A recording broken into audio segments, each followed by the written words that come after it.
Shrimati भानुप्रभा ma'am का विद्यालय प्रांगण में, और मैम ही इस विद्यालय की मेंटर हैं, यानी कि उन्हीं के गाइडलाइन में ये विद्यालय है टोटल, और मैम के ही परामर्श से जो प्रगति हो रही है वो सराहनीय है। દીવમાં એક વિદ્યાર્થીને દિલ્હી યુનિવર્સિટીમાં એડમિશન મળતા દીવને ગૌરવ અપાવતા દીવ કલેક્ટર ભાનુપ્રભા મેડમ દ્વારા સન્માનિત। દીવના દગાચીના પાવતી ગામના રહેવાસી યામિક હરિભાઈ, જેને CUETની પરીક્ષા સારા માર્કે પાસ કરતા દિલ્હીની યુનિવર્સિટીમાં એડમિશન મળ્યું, જેથી દીવ કલેક્ટર ભાનુપ્રભા મેડમ, શિક્ષણ અધિકારી શ્રી RK સિંહ દ્વારા આ વિદ્યાર્થીનું સન્માન કરવામાં આવ્યું અને ભવિષ્યમાં UPSCની પરીક્ષા ક્લિયર કરી અને IAS બનવા શુભકામના પાઠવી। આ પ્રસંગે કલેક્ટર મેડમે અન્ય વિદ્યાર્થીઓને આ સ્ટુડન્ટમાંથી પ્રેરણા લેવા મહત્વનું માર્ગદર્શન આપ્યું। कॉलेज है साइंस आर्ट्स कॉमर्स, उसका सेंटर भी हायर सेकेंडरी ही है, यही एग्जाम होता है। मैं सेंटर ले लिया था, मैडम तुरंत मुझे बोली आप सेंटर लो। और दीव जिला से बहुत सोचने वाली बात है कि 542 बच्चे 12वीं के एग्जाम दिए लास्ट ईयर, और CUT का फॉर्म केवल एक बच्चा डाला था जो कि दगाची का है, और उस बच्चे का एडमिशन मेरिट से कंपटीशन से DU यूनिवर्सिटी यानी दिल्ली यूनिवर्सिटी दिल्ली में जो है वहां पर, और दीव के लिए पहला कदम है, जबकि DU में एडमिशन लेना बहुत तकलीफ का काम है। तो सेंट्रलाइज्ड हुआ हो गया, बाकी मेरिट तो 95, 99 वालों को भी मिलने का चांस नहीं रहता। और श्री राम कॉलेज है, वहां तो 99.5 के ऊपर से मेरिट बनती है, और जहां से हमारे सभी IAS निकलते हैं, 90% IAS हमारे श्री राम कॉलेज से निकलते हैं। क्योंकि मैं भी उसी क्षेत्र से हूं, बगल से, इसलिए परिस्थिति सब पता है। तो इसलिए मैं इनको बुलाया कि आप लोग भी भरो वो फॉर्म। लास्ट ईयर मैंने बहुत परेशान हुआ, लेकिन कोई नहीं भरे, एक बच्चा भरा। थोड़ा 200, 500, 1000 रुपया खर्च करो, तो आज उस बच्चे का व्यू होगा, मैम का व्यू होगा। मैं मैम से रिक्वेस्ट करूंगा प्लीज 5 मिनट जरूर बच्चों को गाइडलाइन देगी। थैंक यू मैम, आपका पुनः स्वागत मैम। दीव के लिए ये बहुत बड़ा कदम है। आप सबको लगता है कि क्यों हमें बार बार ये समझाते रहते हैं, बार बार ये बोलते रहते हैं, और मैंने आपको कई बार बोला, देखो बच्चों, पढ़ाई हर व्यक्ति करता है, इन्होंने भी करी, प्रिंसिपल साहब ने भी करी, हमने भी करी, मगर पढ़ाई करने के बाद हम आगे कहाँ जाते हैं। मगर पढ़ाई अब 12वीं करने के बाद हमने किसी छोटे मोटे कॉलेज से BA कर लिया, अब फिर हम BA में भी हमने 50%, 55% स्कोर किया। अब जब नौकरियों की वैकेंसीज निकलती है तो हज़ारों लाखों बच्चे आते हैं, सब ने BA कराए छोटे मोटे कॉलेज से, 55% लेकर आए, तो अब उनको नौकरी नहीं मिलती। अब वो टाइम चला गया हमारे पिताजी का, आपके पिताजी का, हमारे दादाजी के टाइम का, कि 12वीं भी पढ़ लेता था बच्चा तो उसकी नौकरी लग जाती थी, कोई कॉलेज चल लगाया तो उसकी तो सरकारी नौकरी, गजेटेड अफसर बन जाते थे। मगर आज की डेट में बेटा इतना कंपटीशन है कि आप सब एग्ज़ाम देंगे तो उसमें से केवल 4 या 5 बच्चे तो वो एग्ज़ाम क्लियर करेंगे। वो 4-5 बच्चे कॉलेज में जाने के बाद बहुत मेहनत करेंगे, तो उसमें से कोई एक आधा बच्चा आगे कोई सरकारी नौकरी, कोई बैंक का, कोई लॉ का, कोई और कोई बड़ा एग्ज़ाम क्रैक कर पाएगा। तो अब कंपटीशन बहुत है, इसलिए हम सबको बहुत मेहनत करना है।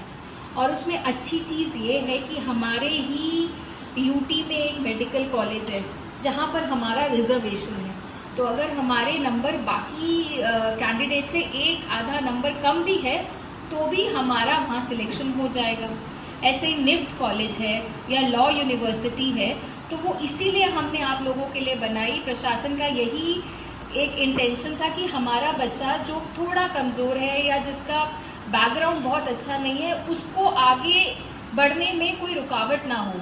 हम समझते हैं आप बहुत सारे परिवारों, ऐसे परिवारों से आते हैं जहाँ पे पिताजी ने 12वीं भी नहीं करी होगी, बहुत कम बच्चे ऐसे होंगे जिनके माता पिता दोनों पढ़े लिखे होंगे, या दोनों में से कोई एक भी कॉलेज गया हो, मगर इसका मतलब ये नहीं कि हम आगे एग्ज़ाम में ना क्लियर हो और हम डर जाएं। तो आपको हेल्प करने के लिए हम प्रशासन ने नए कॉलेज खोले, वहाँ पर रिजर्वेशन का प्रोविज़न रखा कि मेरा बच्चा दीव का, दमन का या सिलवासा का जो बच्चा है वो थोड़ी डिफ़िकल्ट बैकग्राउंड से आता है, वो अब दिल्ली के उस बच्चे के साथ compete करे जो कोचिंग भी जाता था, ट्यूशन भी जाता था, ऑनलाइन क्लासेस भी अटेंड करता है, स्कूल में भी बहुत मन लगा के पढ़ता है। उससे अगर मेरा दीव का बच्चा compete करेगा तो चांसेस है कि मेरा बच्चा उतना अच्छा नहीं परफॉर्म कर पाएगा। मगर इसमें उसकी तो गलती नहीं है ना, इसमें उसको नुकसान नहीं होना चाहिए। इसीलिए हम अब कोशिश करते हैं कि जितने भी एग्ज़ाम्स हो उन सब का सेंटर दीव लेकर आए। पहले क्या होता था, राजकोट जाना पड़ता था बच्चों को सिर्फ एग्ज़ाम लिखने के लिए। अब हम कोशिश कर रहे हैं कि आपको दीव में ही एग्ज़ाम लिखने की सुविधा हो। लॉ यूनिवर्सिटी का एग्ज़ाम है, निफ्ट का एग्ज़ाम है, हमने दमन में इस बार दीव में सेंटर बनाया। CUET का एग्ज़ाम जो पूरे देश में होता है, अब जहाँ ये हमारा यामिक जाके पढ़ाई करेगा इसकी क्लास में मुझे लगता है दमन दीव सिलवासा से ही एक अकेला ये होगा।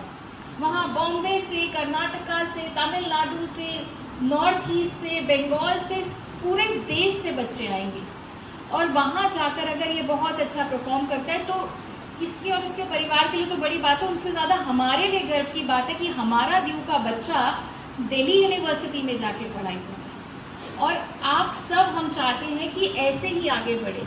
और आप मानिए अगर जिस तरह इस बच्चे ने यहाँ तक आने के लिए मेहनत करी, अगर ये इसी तरह मेहनत करता रहा तो मुझे पूरा भरोसा है बहुत जल्द वो यहाँ कलेक्टर बनकर आएगा और आने वाले बच्चों को एड्रेस करेगा, क्योंकि इसने दिखा दिया है कि मैं मेहनत कर सकता हूँ, मैं इंटेलिजेंट हूँ, मुझे बस थोड़ी सी गाइडेंस की ज़रूरत है और उसके लिए हम सब यहाँ पर हैं। तो आप सबसे हम यही फिर से एक बार यही बात करने आए हैं कि बेटा 12th क्लास सबसे इम्पोर्टेंट होता है। प्रेशर रहेगा, टीचर्स भी प्रेशर में रहते हैं कि जल्दी से सिलेबस करें, बच्चों को अच्छे से पढ़ाएं, मगर आपको पढ़ाई तो करनी है, बोर्ड के एग्ज़ाम्स भी देने हैं, मगर उससे ज़्यादा इम्पॉर्टेंट जो होते हैं वो एंट्रेंस एग्ज़ाम होते हैं। फिर हम कई बार पेरेंट्स को बोलते हैं कि 100-200 रुपये बचाने के लिए ये मत करिए कि तो 6000 का फॉर्म है या 2000 का फॉर्म है, मैं नहीं भरूँगा।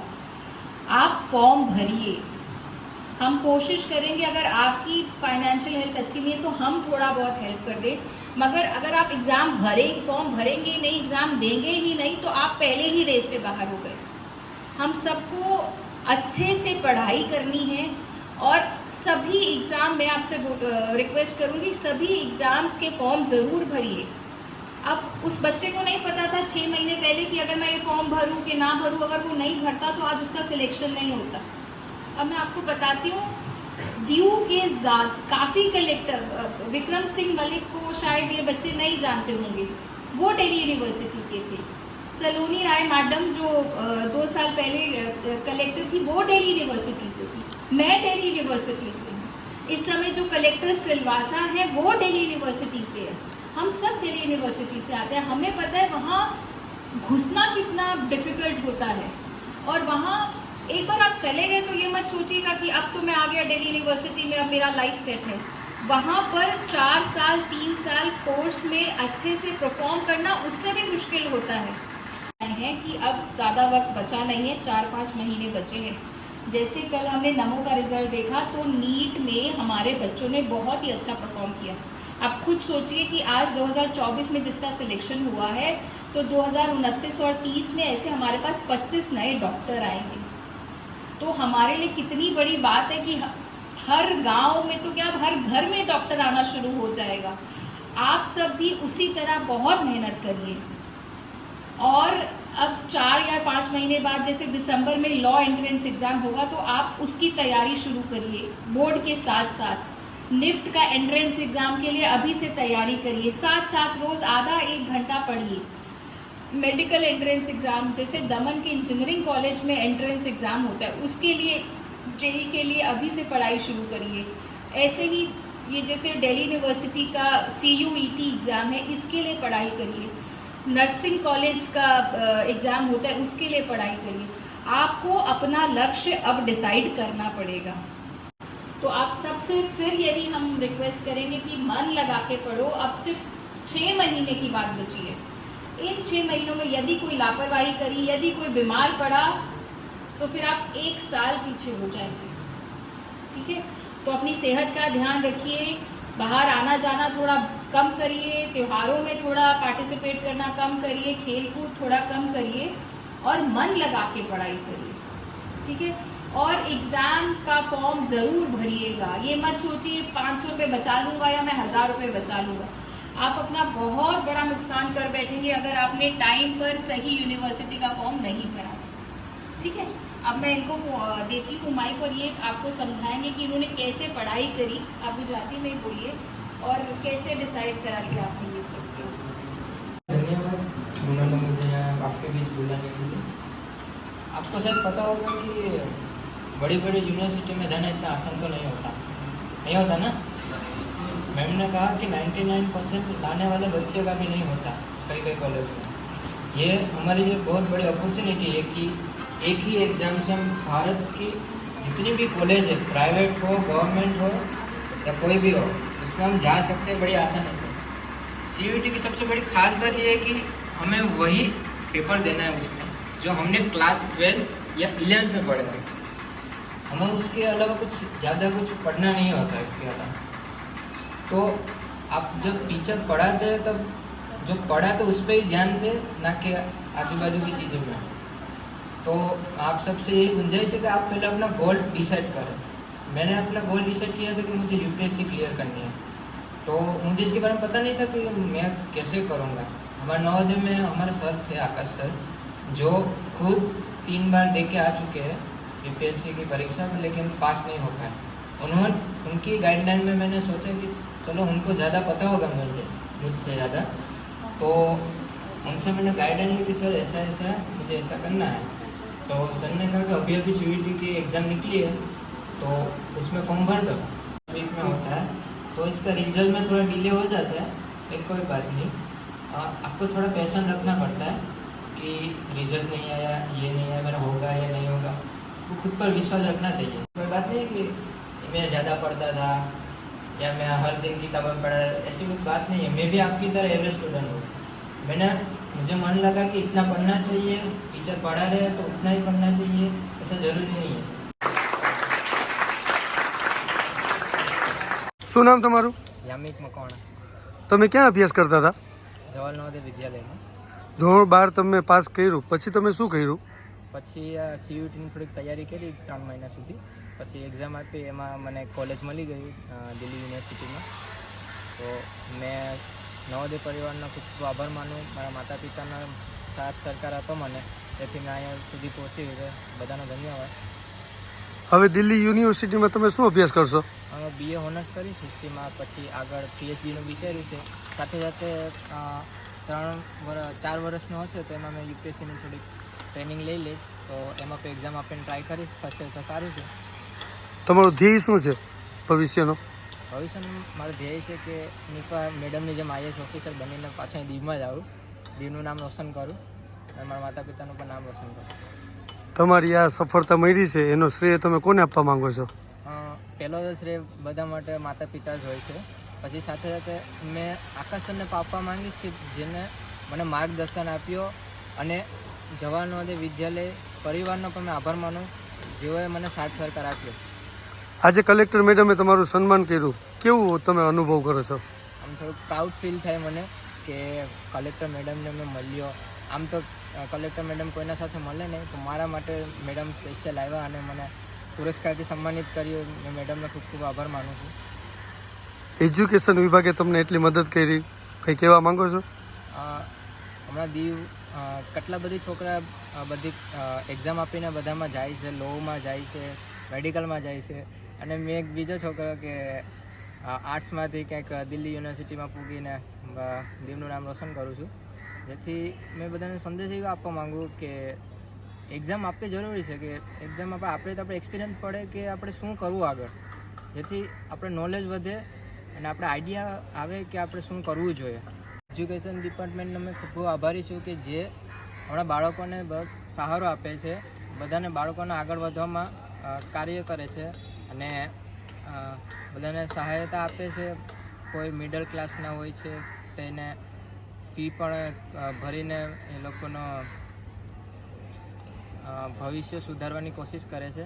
એમ એજ્યુકેશન માટેનું જે કાર્ય કરે છે એ લોકોને મેં ધન્યવાદ આપું છું. તમે દિલ્હી યુનિવર્સિટીમાં જાઓ, સારો અભ્યાસ કરો, દીવનું નામ, મા બાપનું નામ, ભારત દેશનું નામ રોશન કરો તેવી તમને શુભકામના.